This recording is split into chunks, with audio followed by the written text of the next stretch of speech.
of it. It just didn't seem to be enough of a focus. And that was when we started doing foolish trade deals, that generation, that it really sort of began then.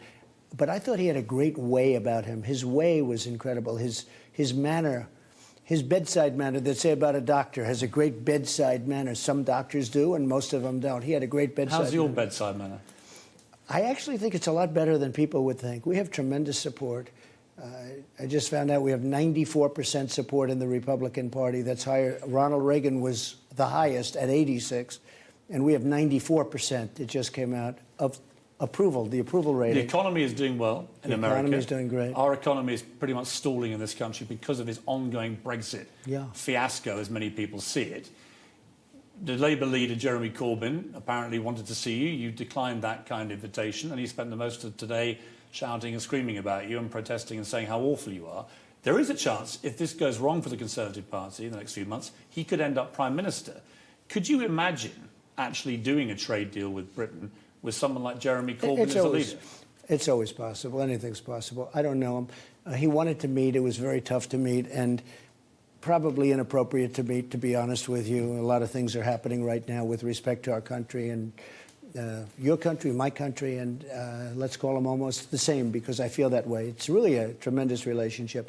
So I don't think it was appropriate to meet him, but I would. I certainly would. I'd have no problem with it. I think it's a long shot when you say that. You know, it's not. I don't think it's going to happen. No leader, it seems to me, would allow Britain to effectively sell the NHS as part of a trade deal. Would you, as the American president, see that as a deal breaker if none of the NHS was on the table?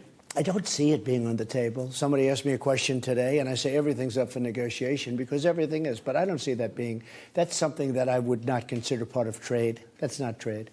Who do you think is going to win the leadership contest? Boris? Well, yeah, Boris, who's doing well. I think Jeremy is doing well. I don't know too many of them, but those two I have a lot of respect for. Michael Gove? I don't know him. I met him last night at the dinner for the first time. I thought he was very good. You have a lot of good people running. I will say this. Your next prime minister, whoever it may be, that's going to be a very important. You're at a very interesting moment in your country's history.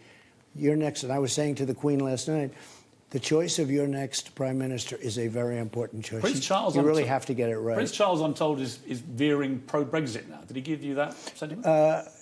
He really is. He really wants to be, and he's openly non-political. The family is non-political. They want to be. They have to be. I think they have to be. I think it's pretty hard for them to go political, right?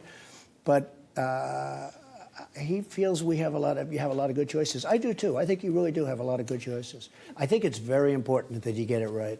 The D-Day commemoration